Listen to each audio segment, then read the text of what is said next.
Nakadilensya pala ako ngayon kaya magluluto ako ng isang napakalutong na crispy pata. Kaya ayan, kasalukuyan ko nang binabaybay yung daan patungo sa kabilang barangay upang bumili ng paanang baboy. Inagahan ko nga pala para maabutan ko pa si Pare Balong makakaabot pa ako ng paanang baboy. Kasi dito sa amin, kapag masyado ka ng tinanghali, ay baka hindi ka na makabili na gusto mo sa parte ng katawan ng baboy. Kakauwi ko nga lang pala kaya diretso ko na itong hinuhugasan dito sa puso. Napakasariwa pala ng nabili ko mga kauragon. Talagang bagong katay siya. Kita nyo naman sa karne, talagang mamula-mula pa siya. Tatatluhin kong hugas to para tanggal talaga yung mga libag-libag niya. Ito pala yung unahan na parte ng paanang baboy. Bali nabili ko po pala siya ng 200 ang kilo. Hihiwaan ko lang pala siya ng kaunti para numot yung lasa sa kanyang laman. At para sa mga pampalasang tunay ay naghiwa lamang ko dito ng isang buong bawang, isang buong sibuyas na malaki. Naalala ko, mas mabango ka ko to kapag may tanglad kaso hindi pa pwedeng kunan yung tanim kong tanglad.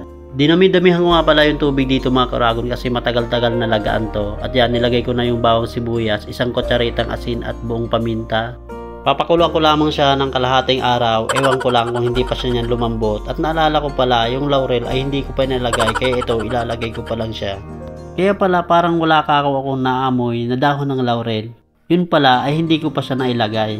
Kapag ganitong lagain ay walang kapuro problema dahil ba naman sa mga panggatong kong naglilingas ang apoy. Tinusok-tusok ko na nga pala yan ng tinidor para malaman ko kung talagang malambot na siya. Nung sa tingin ko ay hindi pa, kaya ihahanda ko na tong pangmalakasan na sausawan. Naghiwa lamang pala ako dito ng isang buong sibuyas, siling labuyo, at ang gagamitin ko po dito suka ay yung sukang tuba. Nagdagdag na nga din pala ako dito ng paminta at asukal para pambalansi ng lasa.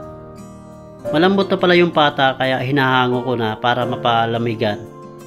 At dito sa kaparehong kaldero ay naglagay lamang ako ng kalahating galon na mantika para ating ma-deep fry.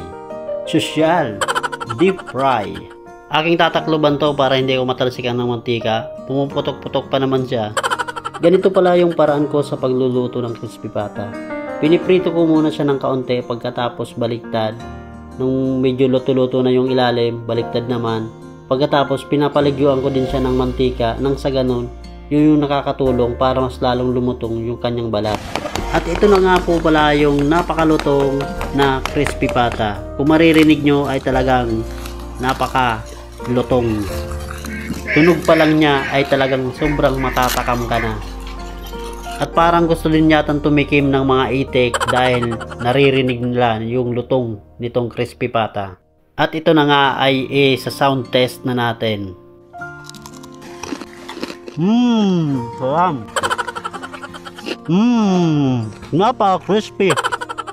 Sa sobrang lutong ng crispy pata na to mga kauragon ay talagang mapapakanin ka ng marami. Pasintabi po pala sa mga hindi kumakain ng baboy dyan. Tara, kain na tayo mga kauragon. Talagang napakasarap ng crispy pata na to, lalo na kapag isasawsaw mo dito sa ginawa kong pangmalakasan na sausawan. Tapos sabay subo. Siram sana.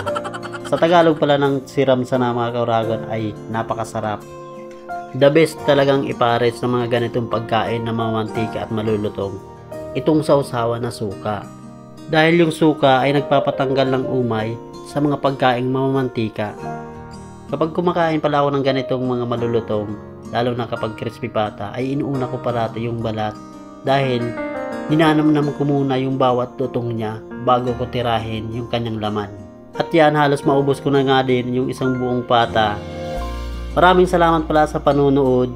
Magkita-kita muli tayo sa susunod na video.